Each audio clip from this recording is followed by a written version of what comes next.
नमस्कार, स्वागत आहे तुमचं लोकमत.com मध्ये. मी प्रशांत बदाने. आता मी जळगाव शहरातल्या सराफ बाजारात आलेलो आहे आणि सराफ बाजारामध्ये सध्या सोने आणि चांदीचे दर वाढताना पाहायला मिळत आहेत.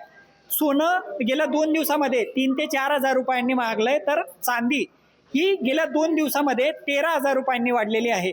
अमेरिका आणि इराणमध्ये जे काही युद्धजन्य परिस्थिती होती, आता गेल्या काही दिवसांपासून या दोन्ही राष्ट्रांमध्ये चर्चेच्या फेऱ्या सुरू आहेत. त्यामुळे युद्धजन्य परिस्थिती कुठंतरी थांबल्याचं चित्र आहे आणि त्याचाच परिणाम जो आहे तो सराफ बाजारावर झाल्याचं आपल्याला पाहायला मिळतंय. या दोन्ही धातूंचे भाव सतत वाढण्यामागची नेमकी काय कारणं आहेत, तज्ज्ञांचं या संदर्भात काय मत आहे, आपल्यासोबत आता सराफ व्यावसायिक आकाश बंगाळे आहेत. आकाशजी, गेल्या 2-3 दिवसांचा जर आपण बाजारपेठेतला कल पाहिला तर दोन्ही धातूंचे भाव वाढत आहेत. चांदी प्रामुख्याने मोठ्या प्रमाणावर वाढते. काय सध्या परिस्थिती आहे, काय कारणं सांगता येतील? आता सोन्याचे भाव आपण बघितले तर मागील 1 वर्षापासून सोन्यामध्ये एक मोठा बुलरन सुरू होता. जानेवारी 2026 मध्ये सोन्याचे भाव जवळजवळ 1,80,000 पर्यंत जाऊन आले. सोबतच चांदीचे भावही 4 लाख पर्यंत जाऊन आले. कुठेतरी जिओ पॉलिटिकल अनसर्टनिटीमुळे सोन्याचे भाव सातत्याने वाढत होते. नंतर हेवी प्रॉफिट बुकिंग झाली आणि सोन्याचे भाव थेट 1,60 ते 1,65 पर्यंत आले होते. नंतर US आणि इराणचं जेव्हा युद्ध सुरू झाला, या वॉरमध्ये ऑइल प्राइसेस जे सातत्याने वाढले, त्याच्यामुळे महागाई वाढली, डॉलर इंडेक्स वाढले, त्याचा परिणाम हा सोन्यामध्ये पडला आणि सोन्याचे भाव सातत्याने थेट 1,65 वरून 1,35 पर्यंत गेले. सोबतच चांदीचे भावही 2,80,000 पासून तर 2,05,000 पर्यंत जाऊन आले. पण आता सध्याची स्थिती अशी आहे की 2 हफ्त्याचा जेव्हा युद्धविराम मागे लागला होता तेव्हा सोन्यामध्ये परत चढ आली होती आणि 1,45,000 46,000 पर्यंत सोन्याचे भाव आले होते.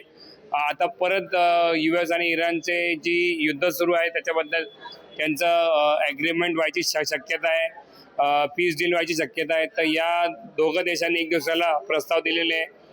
तर मार्केटने याला पॉझिटिव्हली बघितल्यावर सोन्यामध्ये परत इन्व्हेस्टमेंट वाढली आणि सोन्याचे भाव थेट 2 दिवसातच 5,000ने वाढलेले. आज 1,51,500 पर्यंत सोन्याचा भाव आहे आणि चांदीचे भावही 2,55,000 पर्यंत आहे. आता सध्या चांदी प्रामुख्याने वाढताना दिसते आहे. चांदीची मध्यंतरी जो शॉर्टेज होता ती आता मार्केट परिस्थिती कशी आहे? चांदीचे भाव कुठल्या लेवलपर्यंत जाऊ शकतात, स्थिर राहू शकतात? आता चांदीमध्ये मागे जेव्हा इंडस्ट्रीयल यूज चांदीमध्ये खूप वाढला होता त्यामुळे चांदी थेट 2 लाख वरून 4 लाख पर्यंत आली होती. पण कुठेतरी ओव्हरबॉट चांदी झाली होती. कुठेतरी प्रत्येक जगाच्या प्रत्येक कोपऱ्यात चांदी विकत घेतली गेली होती, प्रत्येक भावात चांदी घेतली गेली होती. नंतर जेव्हा चांदीमध्ये हेवी सेलिंग झाली तेव्हा चांदीचे भाव थेट 4 लाख वरून डायरेक्ट 2.5 लाख पर्यंत आले आणि आज 2,55,000 चांदीचा भाव आहे. पण चांदीचा जो इंडस्ट्री यूज आहे तो तेवढाच आहे आणि चांदीचं शॉर्टेज जे आहे ते आता ते पूर्ण झालेलं आहे. त्यामुळे चांदी कन्सॉलिडेशन फेजमध्ये आहे आणि चांदीचा जो 4 लाखचा भाव आहे हा परत पुढच्या वर्षी याची शक्यता आहे.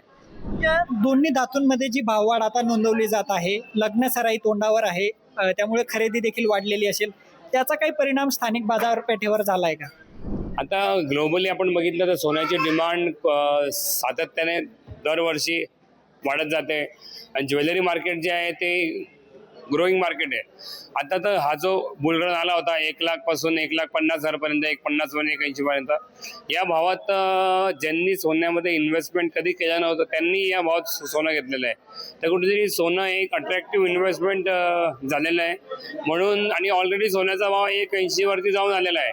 तर कुठेतरी पेक्षा आजचा जो भाव आहे 1,55, 1,50, 1,45 हा कमीच आहे. त्यामुळे ग्राहकांचा जो सोन्या चांदीकडे बघायचा जे दृष्टिकोन आहे तो पॉझिटिव्ह आहे. कारण की मागील 6 वर्षाचा सोन्याचा आपण रिटर्न्स बघितले, हे सातत्याने सोनं वाढतं आहे म्हणून ग्राहक त्या अनुषंगाने त्या अपेक्षेने सोन्यामध्ये इन्व्हेस्टमेंट ग्राहकांची सुरूच आहे. आता सध्या अमेरिका आणि इराणमधलं जे युद्ध आहे ते शांतता कराराच्या दिशेने सकारात्मक पावलं टाकल्याचं दिसतंय. दुसरीकडे गेल्या अनेक दिवसांपासून या दोन्ही धातूंमध्ये थोडी स्थिरता दिसते. तर अशा परिस्थितीमध्ये इन्व्हेस्टमेंट केली पाहिजे का, आणि जर करायची असेल तर ती कशा पद्धतीने केली पाहिजे? आता सोनं जे आहे ते एक मागील 15 दिवसापासून कन्सॉलिडेशन फेजमध्ये आहे. तर कन्सॉलिडेशन फेज म्हणजे हा सर्वात स्ट्रॉंग फेज असतो कोणत्याही मेटलचा, तर कुठेतरी भाव 1.45 ते 1.50 मध्ये भाव स्थिर असल्यामुळे उलट हे त्या कमोडिटीला स्ट्रॉंग करत आहे.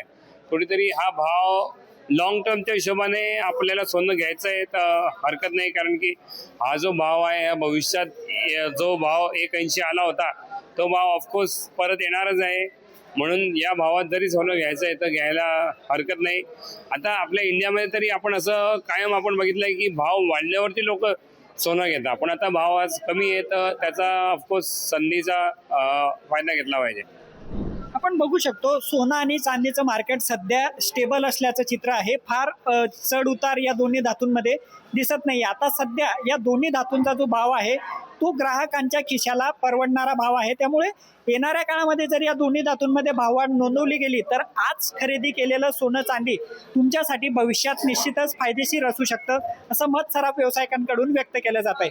येणाऱ्या काळामध्ये सराफ बाजारात नेमकी काय परिस्थिती असते त्यावरही आपण लक्ष ठेवूया. तुर्तास मी या ठिकाणी थांबतोय. पाहत राहा लोकमत.